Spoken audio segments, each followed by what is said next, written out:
Tungkol sa baga. Okay? Marami sa atin dito sa Pilipinas may sira ang baga.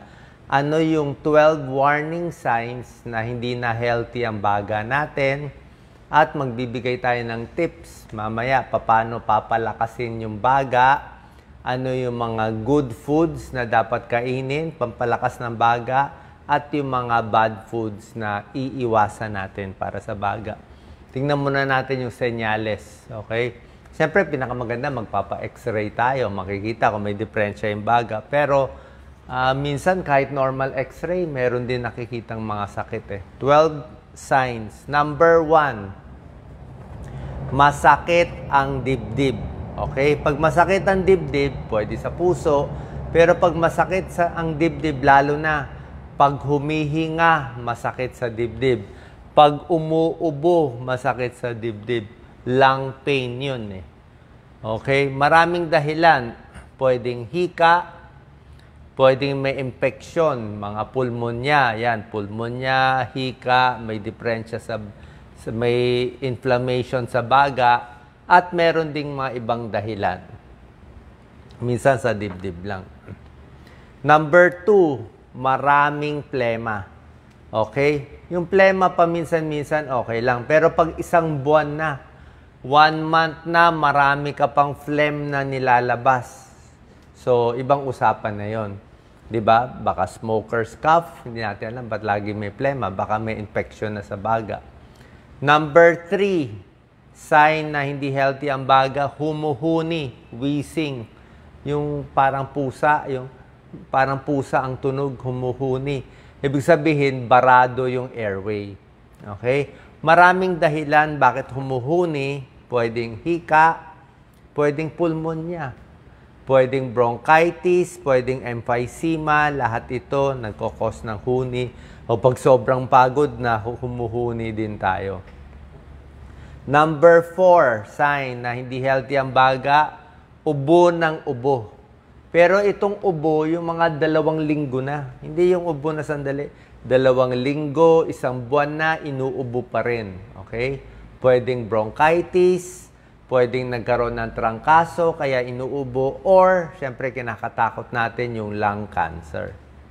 Okay? Number 5, nagmamanas ang paa. Pwede rin pala yun. Okay? Yung mga nagmamanas ang paa kasi, ang kinakatakot natin, pwede magbuo yung dugo sa paa at pupunta sa baga. Pulmonary embolism ang tawag doon. Mula sa paa, pumupunta sa baga, nagbabara. Pulmonary embolism ang tawag doon. So, binabantayan din yun, yung biglang masakit yung paa, tapos nahirapan huminga. Number 6, laging pagod. Okay? Laging pagod siya. Hinihingal. So, pagod lagi. Okay? Maraming dahilan. Pwede humihina yung baga. Number 7, umuubo ng dugo.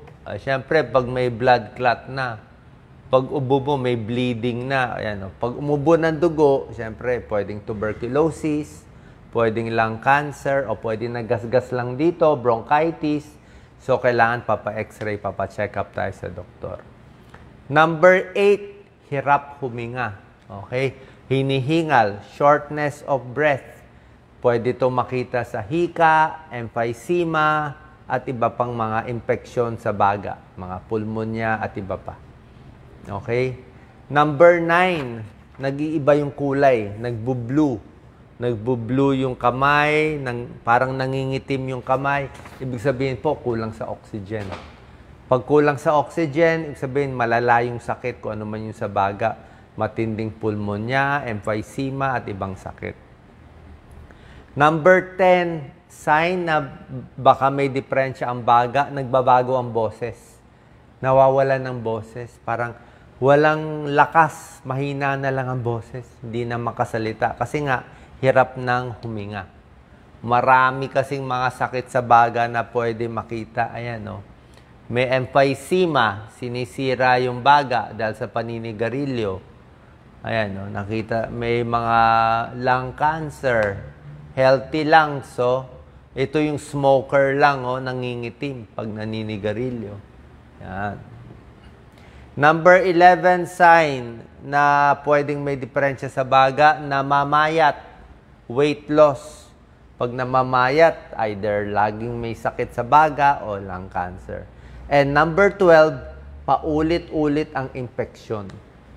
Paulit-ulit, laging inuubo, laging nilalagnat, laging may trangkaso. Ibig sabihin, mahina yung katawan. Bakit paulit-ulit? Okay? So, yan po mga 12 signs na possibly mahina ang baga. So, tips naman, paano papalakasin ng baga? Siyempre, tigil sigarilyo. Okay? Sigarilyo talaga ang number 1. Carbon monoxide, tar. Kaya lagi tinatanong ng doktor, pag inuubo ka, namamayat, naninigarilyo ka ba? Pag sinabi mo, oo, half pack a day o 1 pack a day ako naninigarilyo, yun. Iisipin agad ng doktor, nako, kailangan todo bantay, todo test, mapapamahal tayo sa laboratory test. Kasi nga, hahanapan ng bukol kasi nga smoker.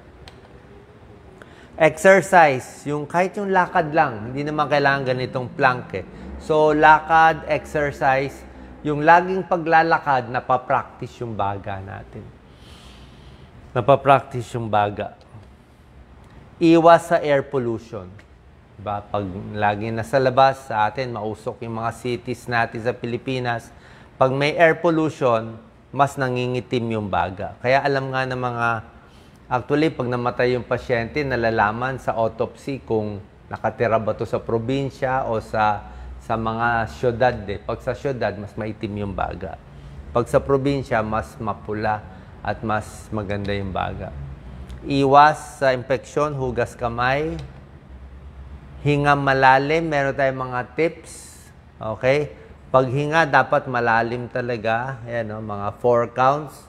Pipigil mo sa dulo ng hinga, mga 3-4 counts, 3-4 seconds. Bago pag-exhale, dahan-dahan. Okay? Tapos, habang humihinga, dapat lumalaki ang tiyan. So, pag humihinga, lagay yung kamay sa tiyan. Kailangan paghinga mo, palakihin ang tiyan para mag-expand yung diaphragm. Mas marami kang oxygen pag ang tiyan pinapalaki, ginagamit ang diaphragm. Paghinga, pwedeng tig-iisang, mas maganda huminga sa ilong. Okay? Basta hindi barado ang ilong, pag sa ilong kayo hihinga, mas may protection yan, maraming buhok sa ilong, nakaharang niya yung dumi-dumi. At pag sa ilong, merong nitrous oxide na i-stimulate, sabihin mas maganda sa baga. So, ginagawa nga to breathe alternate nose. To alternate. Right and left. Minsan kanan, minsan kaliwa ng ilong. Okay, so yan po ang tips natin sa paghinga. Ngayon naman, ano yung mga pagkaing iiwasan kung meron na kayong sakit sa baga? Okay, iwasan natin to Ito, isa-isahin natin mamaya yan. Salty foods. Paano ba to? French fries to maalat. Basta maalat masyado, pwedeng magmanas yung katawan. Dadami ang tubig sa katawan. Mas manas, mas mahirap huminga. Ayaw natin.